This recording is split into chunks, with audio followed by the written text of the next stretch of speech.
Good evening friends. 1000 MCQ की इस series में नेक्स्ट वीडियो यानी सेकंड वीडियो में लेकर आया हूँ। आई होप आपने फर्स्ट वीडियो देख लिया होगा। पहले वीडियो में हमने 20 नंबर क्वेश्चन तक पढ़ लिया था। उन 20 क्वेश्चंस के अंदर हमने मल्टीपल क्वेश्चंस को डिस्कस किया था, यानी ऑप्शंस को भी डिस्कस करते हुए 20 में से 50 सवाल निकाल लिए थे या 20 क्वेश्चन में से 40 सवाल निकाल लिए थे। क्योंकि अगर हम ऑप्शंस पढ़ते हैं तो जैसा कि मैं हमेशा कहता हूं कि हम लोग एडिशनल क्वेश्चंस को भी समझ सकते हैं, फिर जो है हम लोग को डिफीट करना या किसी सवाल का आंसर ना आए इसकी पॉसिबिलिटी बहुत ही कम हो जाती है। तो चलिए आज के वीडियो को आगे बढ़ाते हैं। जो व्हाट्सएप ग्रुप है उसका डिस्क्रिप्शन में आपको लिंक मिल जाएगा। जो ऐप है जहाँ पर टेस्ट शेड्यूल्ड है उसका लिंक भी आपको मिल जाएगा डिस्क्रिप्शन में। इसके अलावा PDF अगर आपको चाहिए तो वो भी ऐप में मिल जाएगा, वो मैं अपलोड करने वाला हूँ बाय टुडे इटसेल्फ। तो चलिए आगे चलते हैं। क्वेश्चन नंबर 21 में बता दूं, unit 1 of food nutrition hygiene जो है उसके बारे में भी हम पढ़ रहे हैं, केवल यूनिट 1 की बात कर रहे हैं हम लोग।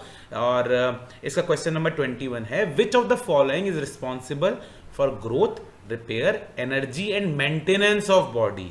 कहना है कि जो हमारा शरीर है उसकी ग्रोथ, उसकी रिपेयरिंग, उसकी एनर्जी, उसको जो शक्ति प्राप्त होती है और उसका जो मेंटेनेंस होता है, रख रखाव होता है, उसके लिए इनमें से क्या जिम्मेदार है।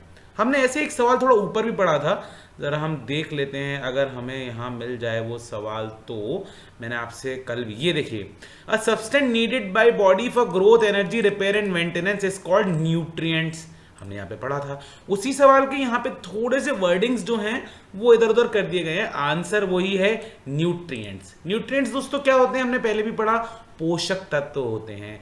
पोषक तत्व कितने प्रकार के होते हैं हमने वो भी पढ़ा भी। केमिकल कंपोजिशन के हिसाब पे 6 होते हैं। प्रोटीन होते हैं, कार्बोहाइड्रेट होते हैं, मिनरल्स होते हैं, वाटर होते हैं। हमने 6 टोटल पढ़ चुके हैं, मुझे दोबारा बताने की जरूरत नहीं है।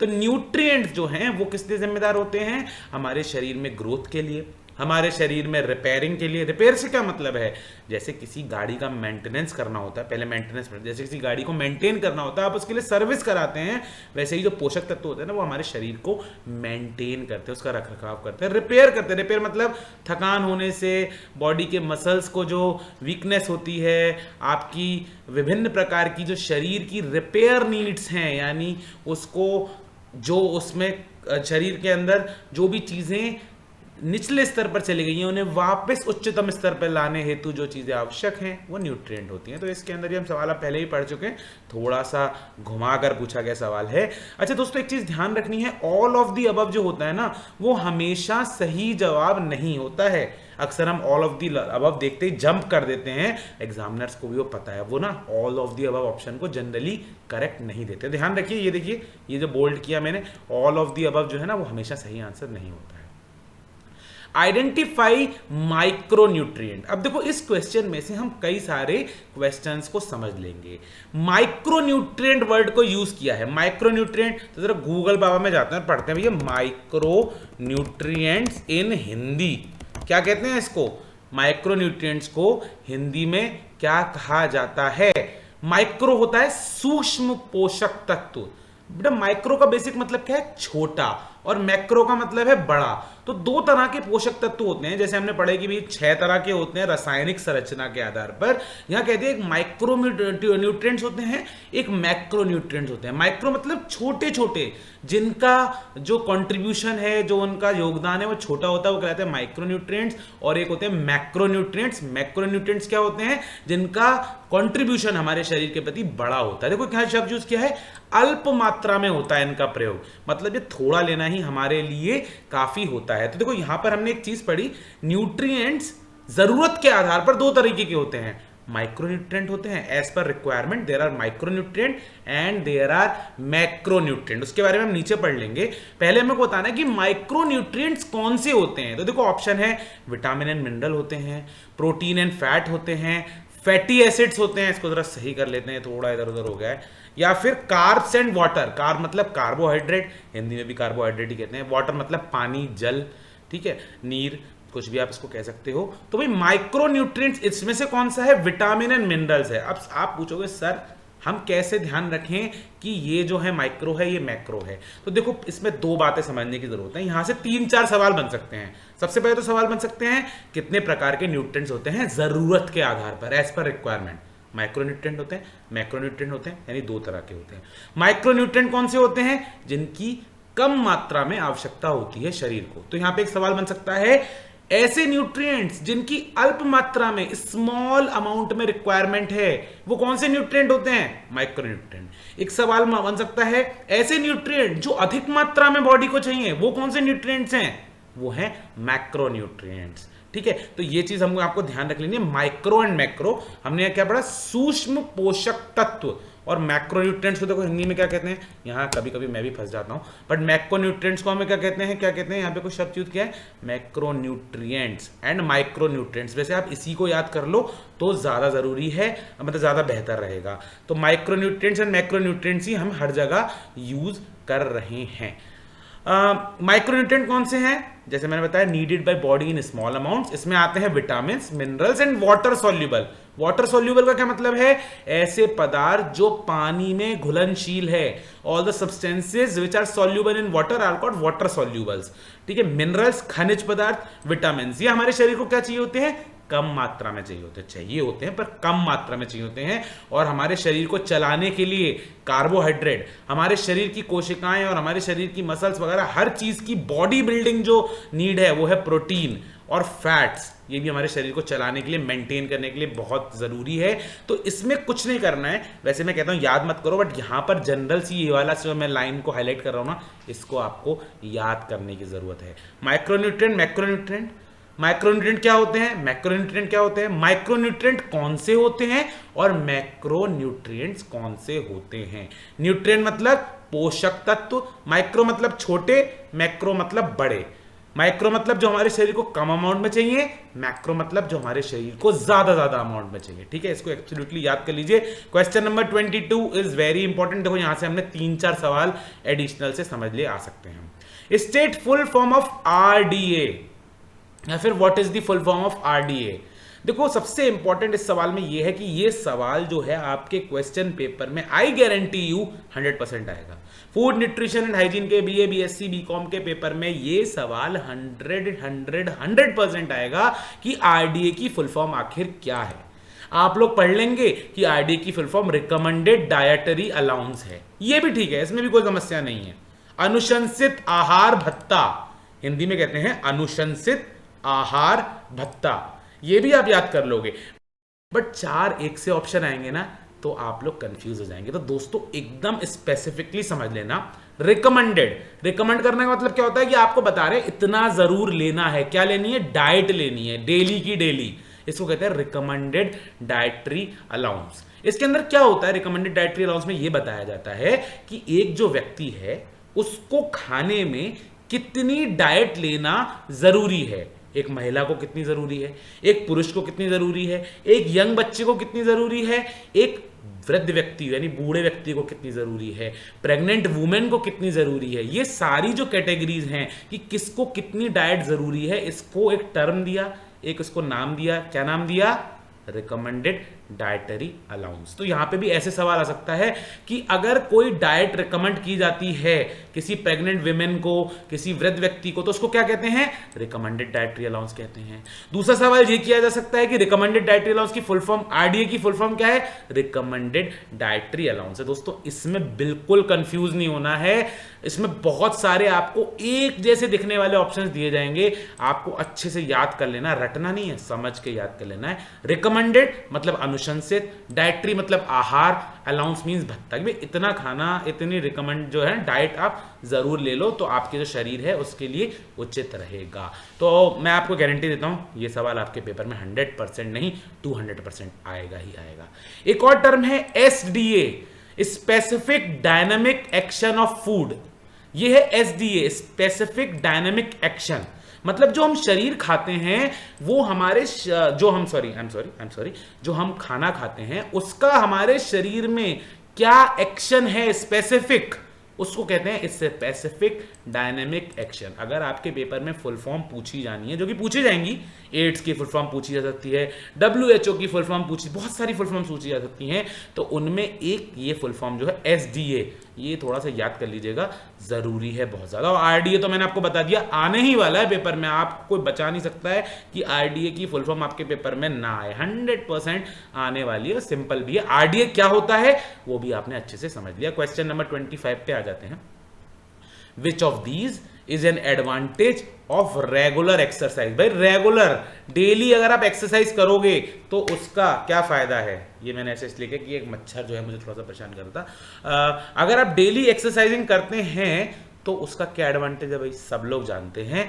आपको क्रोनिक इलनेस जो है, इन ऑप्शंस में से पढ़ रहे हैं हम, बहुत सारे फायदे होते हैं वैसे तो रोजमर्रा एक्सरसाइज करने के, लेकिन इन ऑप्शन में कहता है अगर आप रेगुलर एक्सरसाइजिंग करोगे, देखो ऐसे सवालों में गलती करके नहीं आना है, जल्दबाजी करके नहीं आना है। ये कह रहा है अगर आप रेगुलर एक्सरसाइजिंग करोगे तो उससे आपका वजन बढ़ जाएगा। भाई डेली एक्सरसाइज करने से वजन बढ़ेगा क्या, बिल्कुल नहीं बढ़ेगा, वजन घटेगा जरूर। ओबेसिटी हो जाएगी, मोटापा आ जाएगा डेली एक्सरसाइज करने से, बिल्कुल नहीं आएगा भाई, मोटापा तो कम हो जाएगा। आपकी नींद कम हो जाएगी, बिल्कुल गलत है। अगर आप डेली एक्सरसाइज करोगे तो आपको और ज्यादा नींद आएगी, बॉडी थकेगी, बॉडी जो है अपना जो शरीर में रिक्वायर्ड स्लीप है वो और ज्यादा इंक्रीज हो जाएगी। अगर आप डेली एक्सरसाइज करेंगे, उसको रिपेयर के लिए टाइम चाहिए होगा, नींद के समय हमारी बॉडी जो अपने आप को रिपेयर करती है, रिकवर करती है। तो क्या है क्रोनिक इलनेस, इलनेस मतलब क्या होता है, बीमारियां, क्रोनिक मतलब क्या होता है, सघन।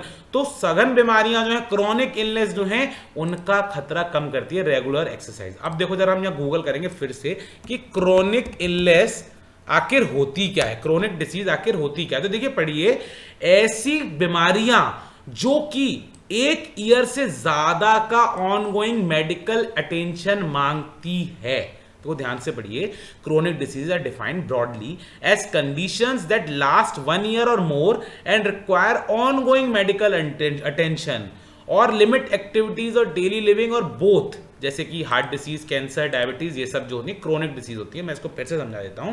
वो ये कहना चाह रहा है ऐसी बीमारियां जिनका इलाज लंबे समय तक चलता है या वो आपकी रोजमर्रा की एक्टिविटीज को प्रभावित करती हैं, उनके ऊपर असर डालती हैं, या जिनकी मेडिकल अटेंशन जो है, मेडिकल अटेंशन मतलब आपको जो डॉक्टरी इलाज है, जो मेडिकल इलाज की जरूरत है, दवाइयां खाने की जरूरत पड़ेगी लंबे समय, ऐसी बीमारियों को क्या कहा जाता है, क्रोनिक डिसीज कहा जाता है। भाई क्रोनिक डिसीज को हिंदी में क्या कहते हैं हम यहां देख लेते हैं, स्थायी बीमारियां, है ना, स्थायी बीमारियां, क्रोनिक इलनेस, क्रोनिक इलनेस इन हिंदी। देखो क्या कह रहा है, इज आ गया यहाँ पे इन हिंदी। गूगल है ना, आप सबको यूज करना चाहिए। तो बहुत गलत इसकी फुल फॉर्म बताई, पुरानी बीमारी, पुरानी मैंने क्रोनिक मतलब स्थायी किस्म की बीमारियां जो लंबा समय मांगती हैं, किसके लिए, इलाज के लिए, जिसका इलाज आपकी रोजमर्रा की एक्टिविटीज को प्रभावित करता है। तो दोस्तों अगर आपके पेपर में आए ऐसी बीमारी जो 1 साल से ज्यादा लंबे समय तक चलती है, जिसको ज्यादा मेडिकल अटेंशन की जरूरत पड़ती है, जिसमें आपकी बॉडी की एक्टिविटीज प्रभावित होती हैं, ऐसी बीमारियां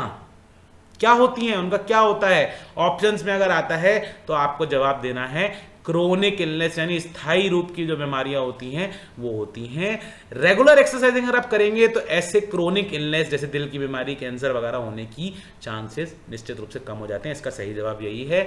आप पीडीएफ में भी पढ़ लीजिएगा, लेकिन इंपॉर्टेंट ये है कि पीडीएफ के साथ साथ मैं जो आपको चीजें एक्स्ट्रा क्वेश्चन हम जनरेट कर रहे हैं ना, वो भी हमारे को पढ़ते चलने हैं। A diet that contains different food items and nutrients in ideal quantities and proportion is known as, भाई वो कह रहा है ऐसा आहार डाइट जिसके अंदर जितनी जरूरत है उतनी मात्रा, उतने पोषक तत्व मौजूद हैं, उस डाइट को क्या कहते हैं। दोस्तों एक टर्म यूज किया गया है food nutrition and hygiene subject में और हर जगह, बैलेंस डाइट। बैलेंस डाइट का मतलब क्या है, आप ऐसा खाना खा रहे हैं जिसमें सभी 6 पोषक तत्व जो हम पढ़ते हैं, प्रोटीन भी अच्छी मात्रा में है, कार्बोहाइड्रेट भी उचित मात्रा में यूज करूंगा, उचित मात्रा में, आइडियल क्वांटिटीज में है, हमारे पास प्रोटीन भी है, हमारे पास आयरन भी मिल रहा है हमें खाना खाने से, कार्बोहाइड्रेट्स भी मिल रहे हैं हमें, विटामिन्स भी मिल रहे हैं, तो और हमें वाटर भी मिल रहा है, फाइबर्स भी मिल रहे हैं, फैटी एसिड्स भी मिल रहे हैं। अगर हम ऐसा खाना खाते हैं, डिजाइन करते हैं, तो उसको क्या कहते हैं, बैलेंस डाइट कहते हैं। इसीलिए हमें पढ़ाया भी जा रहा है सब्जेक्ट कि हम सीख जाएं कि किस खाद्य पदार्थ में क्या क्या होता है, हमें क्या क्या लेना चाहिए। खाद्य पदार्थ मतलब फूड आइटम्स, खाद नहीं, खाद्य पदार्थ, ठीक है। तो बैलेंस डाइट किसको कहते हैं दोस्तों, बैलेंस डाइट कहते हैं ऐसी डाइट को जिसके अंदर आदर्श मात्रा में, आइडियल क्वांटिटीज में हमारे न्यूट्रिएंट्स होते हैं और आइडियल क्वांटिटी और प्रोपोर्शंस हम उसका लेते हैं, तो हम किस डाइट को खा रहे होते हैं? बैलेंस डाइट को खा रहे होते हैं। आइडियल डाइट शब्द तो ठीक है, बट इसमें जो स्पेसिफिक वर्ड यूज किया जाता है वो है बैलेंस डाइट। केटो डाइट क्या होता है हम अलग से पढ़ लेंगे, आजकल बड़ा फेमस है।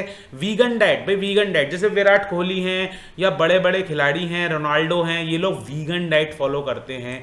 कई बहुत सारे जो एक्टिविटीज़ हैं, कई सारे ऐसे आंदोलन भी चले कि भाई वीगन डाइट पे आ जाओ। वीगन का क्या मतलब है? ये लोग ऐसा कोई भी पदार्थ नहीं खाते हैं जो कि पशुओं से मिला हो। हमने शुरू में पढ़ा था कि हमें जो खाद्य पदार्थ प्राप्त होते हैं, food items, we get them from animals and we get them from plants. तो ये जो वीगन डाइट वाले लोग होते हैं ना, ये वेजिटेरियन से अलग है। वेजिटेरियन मतलब शाकाहारी, शाकाहार में दूध माना जाता है, शहद माना जाता है। वीगन का मतलब है केवल और केवल वेजिटेबल्स, केवल और केवल प्लांट ओरिजिन जो था ना हमारा, पादप आहार, पादप वाले जो हमारा खाना था, केवल और केवल वो लेना। वीगन डाइट, वीगन डाइट मतलब कल से भैया दूध पीना बिल्कुल छोड़ दो तो वीगन डाइट में आ जाओगे, घी खाना छोड़ दो वीगन डाइट में आ जाओगे। मतलब ऐसा कोई भी चीज नहीं लेनी है जो हमें पशुओं के माध्यम से प्राप्त हो रही है, वो वीगन डाइट है। यानी ये लोग क्या करते हैं वीगन वाले, पता नहीं कैसे करते हैं, मगर केवल और केवल घास फूस पत्ती यही खाते हैं। मैं नॉनवेज की बात नहीं कर रहा हूँ यहाँ पे, मैं बात कर रहा हूँ दूध भी नहीं लेते हैं, मैं बात कर रहा हूँ हनी भी नहीं लेंगे, पनीर भी नहीं लेंगे, वीगन, एकदम वीगन हो जाएंगे। तो ये वीगन डाइट आजकल बहुत इंपॉर्टेंट टर्म है, अगर आपके पेपर में आ जाए तो अब आई होप आप इसको भी सही लगा देंगे। Which of the following is lifestyle factor affecting nutrition. हमने ऊपर पढ़े थे भाई कई सारे फैक्टर्स होते हैं जो पोषण को अफेक्ट करते हैं। कई सारे फैक्टर्स होते हैं जो पोषण को अफेक्ट करते हैं। उनमें से एक फैक्टर था लाइफस्टाइल फैक्टर। लाइफस्टाइल फैक्टर में क्या है? Age and weight. देखो डिस्ट्रीब्यूशन कोई लाइफस्टाइल फैक्टर नहीं है, फाइनेंस क्या होता है? लाइफस्टाइल फैक्टर नहीं है। एज एंड वेट जो है ना वो लाइफस्टाइल है, हमारा जिंदगी जीने का तरीका, लाइफस्टाइल। इससे किस पे असर पड़ेगा? हमारी एज पे और हमारे वेट पे असर पड़ेगा, ना कि डिस्ट्रीब्यूशन। डिस्ट्रीब्यूशन मतलब होता है कि भाई उसका वितरण, तो खाने का वितरण तो लाइफस्टाइल का फैक्टर नहीं है ना, वो तो अलग तरह का ट्रांसपोर्टेशन मैटर है। तो एज एंड वेट जो है इसका लाइफस्टाइल फैक्टर है। हमारे लाइफस्टाइल जैसा होगा उसी हिसाब से हमारा एज एंड वेट है directly related. BMR and REE, देखो फिर से दो फुल फॉर्म आ गए हैं। जो मैं आपसे PDF शेयर करूं उसमें जो भी फुल फॉर्म लिखे हो ना उनको भूलिएगा मत। ऑब्जेक्टिव टाइप पेपर में बहुत ज्यादा हाई चांसेस होते हैं फुल फॉर्म्स पूछे जाने के। इसके अलावा अगर ऑब्जेक्टिव नहीं होता और 2-2 नंबर के शॉर्ट टाइप क्वेश्चंस आते हैं ना, तो उसमें भी आपसे फुल फॉर्म पूछने के चांसेस बहुत हाई हो जाते हैं। तो भाई BMR है बेसल मेटाबॉलिक रेट। इसका क्या मतलब है? Minimum number of calories required for basic function at rest. वो कह रहा है जब आप आराम कर रहे हो उस समय आपके शरीर को जितनी कैलोरीज जरूरी हैं वो क्या होता है? Basal metabolic rate. भाई इसकी हिंदी कोई ज्यादा करने की जरूरत नहीं है हमको, एक बार देख लेते हैं। लेकिन ये ऐसे शब्द हैं जिनको आप इसी तरह, अब वो BMR की फुल फॉर्म आपसे पूछेगा, basal metabolic rate in Hindi क्या कहता है इसको? आधारीय चयापचयी दर। यार मतलब याद करना मुश्किल है, मेरे ख्याल से बेसल मेटाबॉलिक रेट जो है ना, इसी के ऊपर आप लोग रह लो तो आप ज्यादा बढ़िया रहोगे। ठीक है, इसी के ऊपर रह लो तो ज्यादा अच्छा मेरे ख्याल से रहोगे। तो हम चलो आगे चलते हैं। इसी को REE भी कहते हैं। REE की फुल फॉर्म होती है resting energy expenditure. Resting energy expenditure मतलब रेस्ट मोड में जब आप हो, जब आप आराम कर रहे हैं। एनर्जी मतलब आपके शरीर की ताकत और एक्सपेंडिचर मतलब खर्चा, यानी जिस समय आप आराम कर रहे हैं उस समय आपका शरीर जो शक्ति खर्च कर रहा है। देखो ऐसा नहीं है कि केवल भागने में हमारे शरीर की ताकत खर्च होती है, सोने में, लेटने में, रेस्ट करने में भी हमारे शरीर में कुछ ना कुछ एक्टिविटीज चलती। भाई दिल थोड़ी बंद हो जाएगा, दिल तो धड़कता है ना, दिल धड़कने दो। तो दिल धड़कने दो वाली बात है ना। यहाँ पे हम लेटे होते हैं तब भी हमारी बॉडी जो है कुछ ना कुछ बर्न कर रही होती है। ऐसा नहीं कि केवल भागेंगे दौड़ेंगे उठेंगे तभी कुछ काम होगा। तो REE और BMR इन फुल फॉर्म्स को आप जरा याद कर लेना अच्छे से, इनका कंसेप्ट समझ लेना कि ये क्या होता है। कैलोरी शब्द को ध्यान रख लीजिए, अगर आपके पेपर में सवाल आता है कि खाने की जो रिक्वायरमेंट है उसकी जो वो है यूनिट है उसको हम कहते हैं कैलोरी, की शरीर को इतनी कैलोरीज जरूरी हैं। जैसे वजन के लिए किलोग्राम यूज करते हैं ना, वैसे एक व्यक्ति को दिन में 2200-2400 कैलोरीज लेनी चाहिए। तो कैलोरीज क्या है? एनर्जी, KCAL, कैलोरीज वाला जो हमारा कंपोनेंट है वो हमको यहाँ पर याद रखना है। कैलोरीज आखिर होती क्या है? Identify glucose from the chemical aid. Glucose basic food होता है। कोई पूछे बेसिक फूड क्या होता है, आपको आंसर लगाना है ग्लूकोज। सबको पता है ग्लूकोज का डिब्बा आता है ना, वही वाले ग्लूकोज की बात कर रहा है। तो कह रहे ग्लूकोज की केमिकल आइडेंटिटी क्या है। जैसे आप पढ़ते हैं जिंक को Zn कहते हैं, आयरन को Fe कहते हैं, कैल्शियम को Ca कहते हैं, बहुत सारे आपने KMnO4 पोटेशियम पर मैग्नेट, ये ना 9th-10th में हम लोग पढ़ते थे। ऐसे ही ग्लूकोज के लिए है C6H12O6। भैया ये याद कर लेना, इसके अंदर कुछ नहीं कर सकते। मेरी खुद की केमिस्ट्री कमजोर है वैसे तो, लेकिन इसको याद कर लेना क्योंकि हमारे directly glucose is the basic food. Which is the basic food? Glucose is the basic food. Glucose level क्या होती है? डायबिटीज में भी मेजर की जाती है। ये देखो, ये अलग अलग सवाल बता रहा हूं मैं आपको, साथ साथ आपको सुनते रहना है। और आप जो है ग्रेजुएशन के स्टूडेंट्स हैं तो आपको अपने कान और आंख दोनों खुले रखते हुए तुरंत नोट भी करते चलना है चीज़ों को, क्योंकि ऐसे ही हम ज़्यादा से ज़्यादा, अगर ऑब्जेक्टिव पेपर है तो बहुत ही हाई स्कोर करने का गोल्डन अपॉर्चुनिटी है अभी से प्रेशर हटाने का। Which of the following food is beneficial for lactating breastfeeding mothers? जो माँ अपने बच्चों को दूध पिलाती हैं उनके लिए इनमें से कौन सा खाना जो है वो बेनिफिशियल माना जाता है? तो दोस्तों गार्लिक, लहसुन याद कर लेना। लहसुन जो होता है ना वो क्या होता है, बहुत ही ज़्यादा अच्छा माना जाता है ऐसी माताओं के लिए या ऐसी बहनों के लिए जो ब्रेस्ट फीडिंग अपने बच्चों को करा रही हैं, यानी जो माताएं दूध पिलाती हैं अपने बच्चों को। माँ का दूध जिसको हम कहते हैं, हम सब ने पिया है और हम उसके कर्जदार हैं, ऐसा हम देखते हैं फिल्मों में भी और रियल जीवन में भी। वो क्या, उनके लिए बहुत अच्छा क्या है, garlic. Garlic is very important.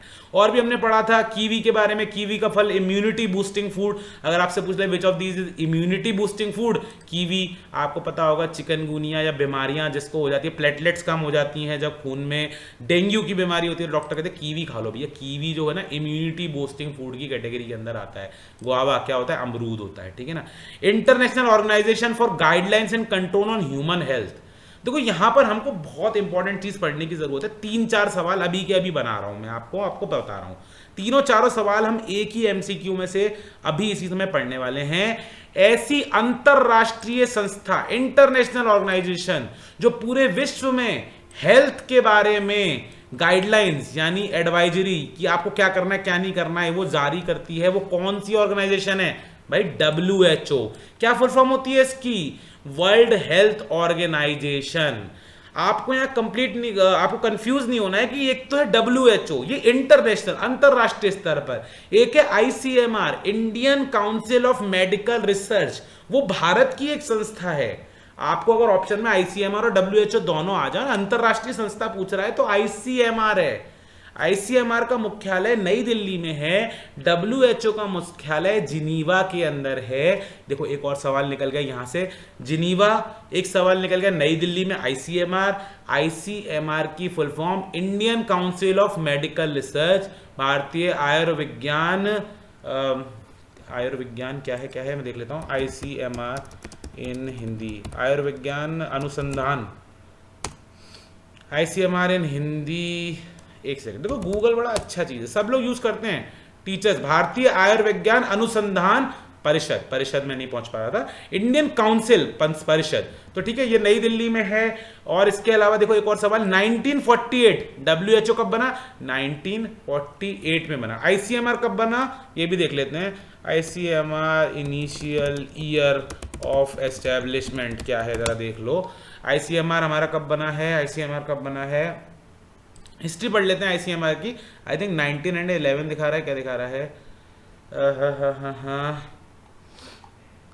ICMR year of establishment क्यों नहीं है? गूगल भी कई चीज़ों में फेल हो जाता है कभी कभी। 1911 1911 से ICMR जो है हम लोग को सेवाएं दे रहा है। इसके अलावा नासा लिखा है, नेशनल स्पेस एडमिनिस्ट्रेशन। नासा क्या है? नासा है USA का जो वो स्पेस में मिशन भेजते हैं, इसका हमसे कोई लेना देना नहीं है।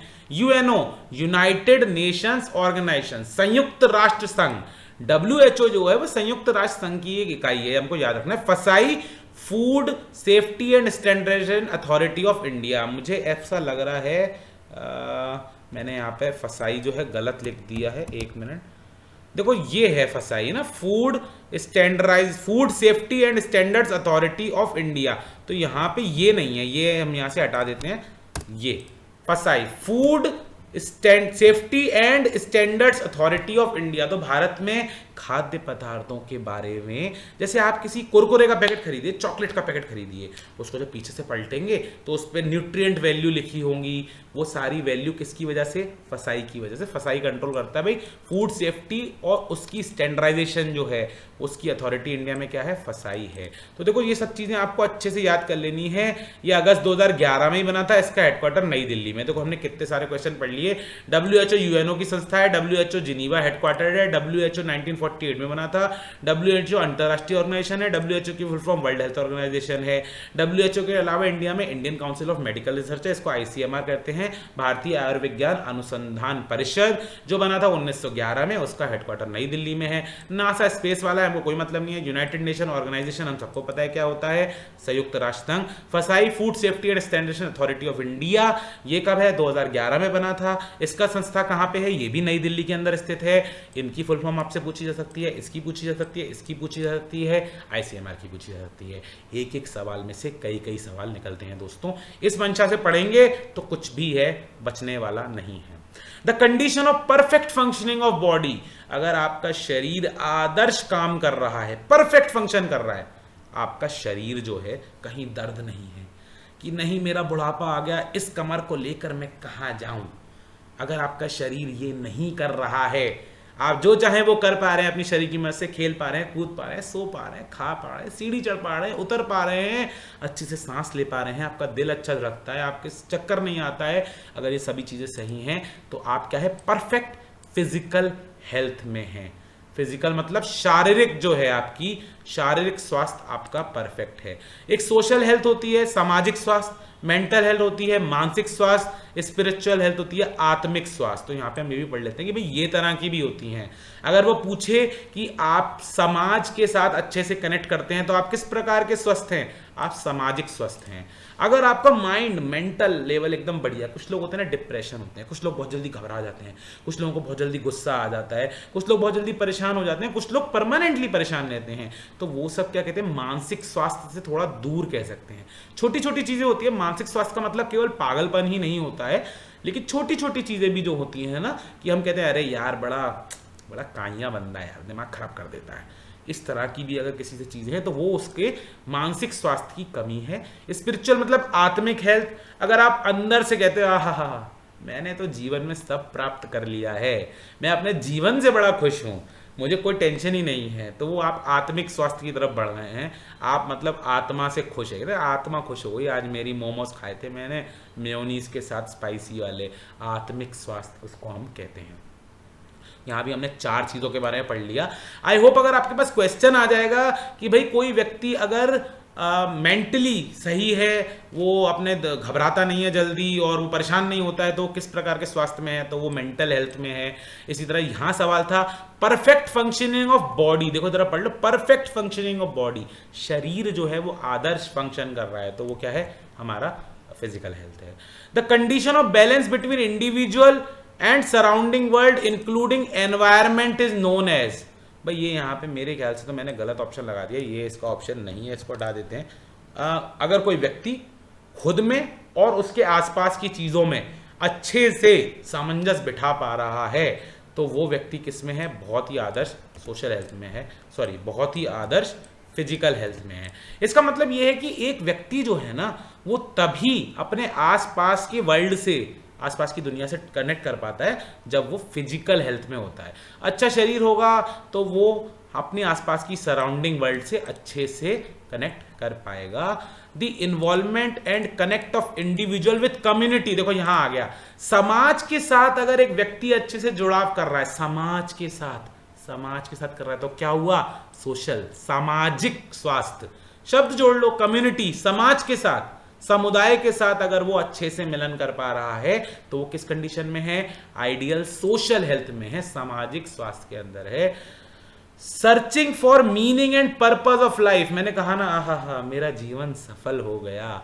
अगर आप इस प्रकार के लेवल पे पहुंच गए हैं कि आप अपने जीवन का उद्देश्य ढूंढ रहे हैं, आपको समझ आ गया कि जीवन आखिर था क्यों था कि भाई ठेले पे खड़े होकर गोलगप्पे के अंदर छोले भर के खाना है। अगर आपने ये निर्णय ले लिया था, आप समझ गए हैं कि यही मेरे जीवन का उद्देश्य था, तो आप कौन सी प्रकार की हेल्थ में? स्पिरिचुअल हेल्थ, आत्मिक स्वास्थ्य, अल्टीमेट हेल्थ, कि भाई आप बिल्कुल सेटिस्फाई हो गए अपनी लाइफ से।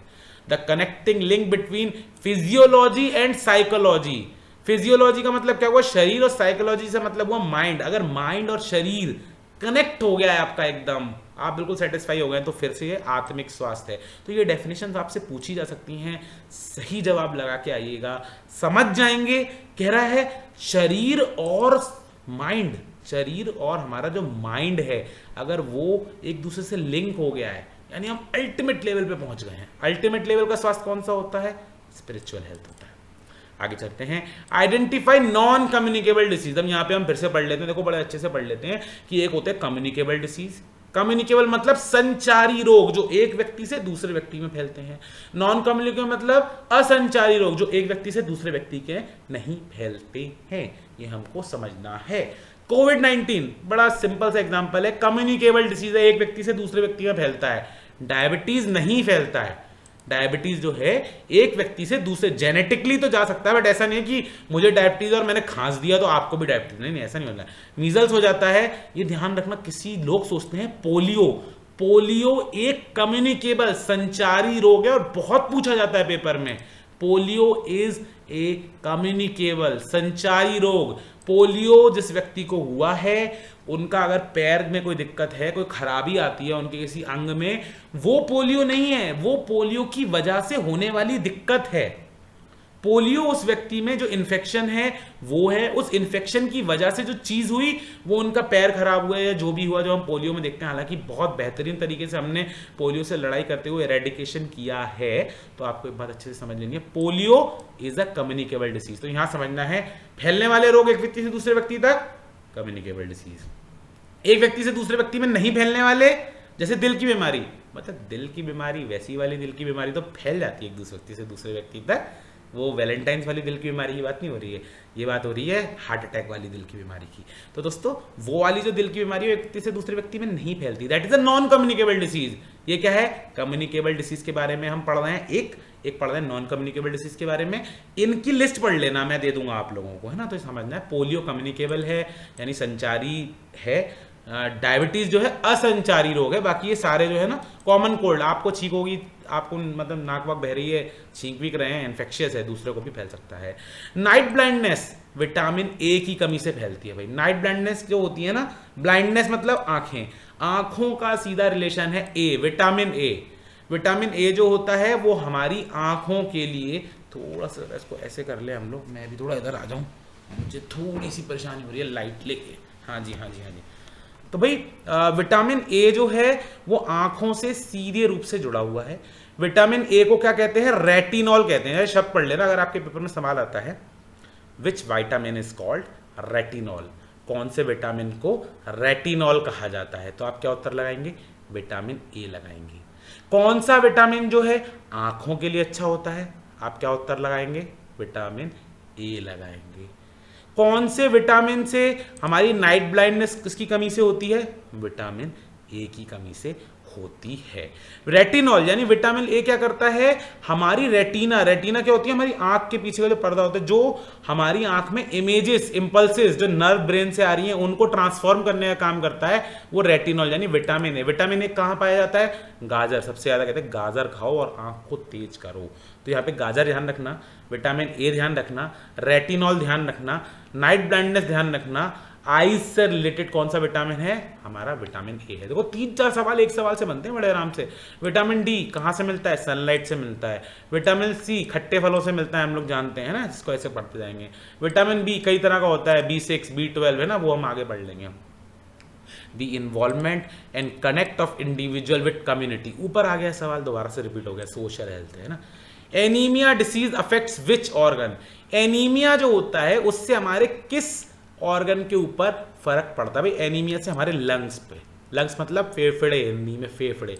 एनीमिया होता है आयरन डेफिशिएंसी, हमारी बॉडी में आयरन कम हो जाए। आयरन वैसे अनार में बहुत अच्छा होता है, देखो यहाँ ये सवाल याद रखते हैं ना। आयरन रिच फ्रूट कौन सा है? अनार है। पालक खा सकते हैं हम आयरन के लिए। Iron is required by bone marrow to make haemoglobin and RBC fails to carry enough oxygen. देखो ये कह रहा है कि हमारे शरीर को हीमोग्लोबिन बनाने के लिए, हीमोग्लोबिन बहुत ही इंपॉर्टेंट होता है। हीमोग्लोबिन से मैंने पीछे पढ़ाया था, हीमोग्लोबिन की वजह से हमारे शरीर का जो खून होता है उसका रंग लाल होता है। तो हीमोग्लोबिन में क्या होता है? आयरन होता है। ये किस लिए रिस्पॉन्सिबल है?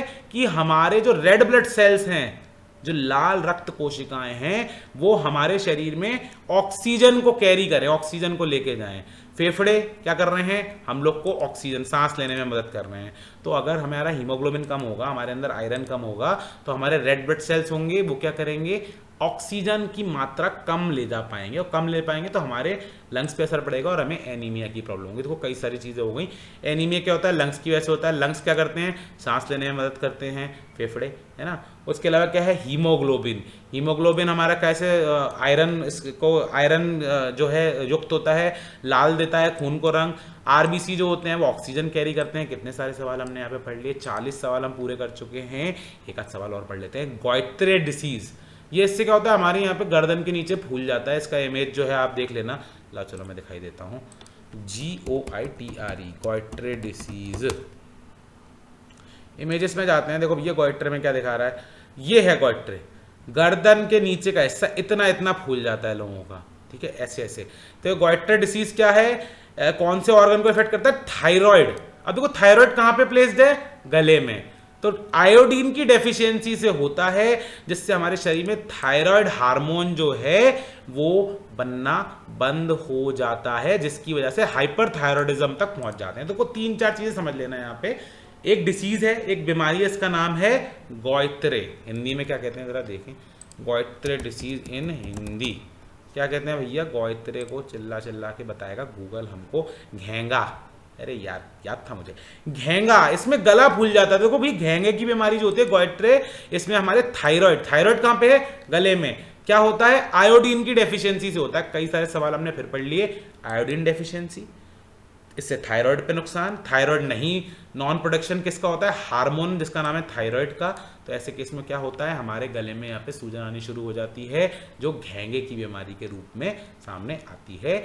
एक क्वेश्चन और कर लेते हैं। बेरी डिसीज जो होता है वो किस वजह से होता है? विटामिन बी की वजह से होता है। विटामिन बी को क्या कहते हैं? थायामाइन कहते हैं। और इसके अंदर जो नीचे बात लिखी कि जो वेट बेरी है, गीला बेरी होता है, सूखा बेरी होता है, ये हमारे दिल और हमारे शरीर के सर्कुलेटरी सिस्टम का मतलब है खून का संचार का जो तंत्र है उसको असर डालती है। वहीं ड्राई बेरी, सूखी जो बेरी की बीमारी है, वो हमारी नर्व्स, नसी कोशिकाओं को असर डालती है और पैरालिसिस तक जो है इससे हो सकता है।